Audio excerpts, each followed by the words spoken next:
उपेंद्र कुशवाहा हैं। उपेंद्र कुशवाहा जी, सुधाकर सिंह ने जो है अपना इस्तीफा दे दिया है।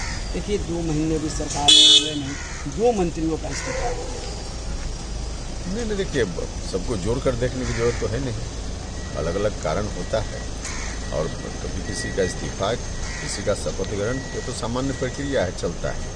जहाँ तक सुधाकर सिंह जी के इस्तीफे की बात है तो इस्तीफा देने का क्या कारण है, खुद ही जगता बाबू ने इस्तीफा की सूचना देते हुए बताया है। हमने भी सुना है उसको, कह रहे हैं जगता बाबू कि लड़ाई आगे न बढ़े, सरकार ठीक से चलती रहे, इसलिए उनका इस्तीफा हुआ। कोई भी चाहेगा, अब लड़ाई का मतलब क्या जगता बाबू के कहने का अर्थ है मुझको नहीं मालूम, लेकिन सरकार ठीक से चले या कोई भी चाहेगा, खुद ही जगता बाबू कह रहे हैं कि सरकार को ठीक से चलना चाहिए और लड़ाई नहीं बढ़े, इसलिए इस्तीफा। तो कारण तो खुद ही बता रहे हैं।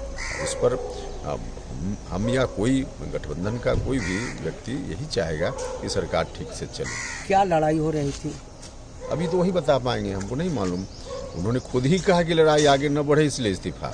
अब उसके कहने के पीछे क्या अभिप्राय है इसका, ये तो वही बता पाएंगे। क्या बेखौफ होकर सुधाकर सिंह जिस तरह से वो अपनी बातों को रख रहे थे, कह रहे थे कि हमारे अधिकारी भ्रष्टाचारी हो गए हैं, भ्रष्टाचार का बोलबाला है, पैसा लेकर अगर कोई काम करे तो जूते मारो, तो इन सब बयान के बाद क्या सरकार का उन पर दबाव था सुधाकर सिंह पर? नहीं, सरकार का इंटरनल मामला में क्या था नहीं था उसकी जानकारी हमको कैसे होगी। हाँ, लेकिन बाहर में जो चीज़ें चल रही थी, कई बार सरकार की नीतियों की ही आलोचना कर रहे थे मंत्री होते हुए, तो उसको लगता है कि कहीं ना कहीं उनकी पार्टी के अंदर कोई बात आई होगी। मामला उनकी पार्टी का है, क्योंकि एक बार सुधाकर जी ने कहा भी था, आप ही लोगों से शेयर किया था कि जिस दिन लालू जी कहेंगे, तेजस्वी कहेंगे, उस दिन हम इस्तीफा कर देंगे। तो मामला उनकी पार्टी के अंदर का है, तो इसलिए इस पर बाहर में हम लोग क्या देख पाएंगे उसको। कैबिनेट में एक बार कैबिनेट छोड़ के चले गए हुए थे। हाँ, चले गए थे, वो खबर तो सब लोगों ने देखी ही थी, इसलिए हमने कहा कि अब उनकी पार्टी के अंदर का मामला है। जिस दिन कैबिनेट छोड़कर चले गए उसके बाद भी उन्होंने बयान दिया कि जिस दिन कहेंगे हमारे नेता हम उस दिन इस्तीफा कर देंगे।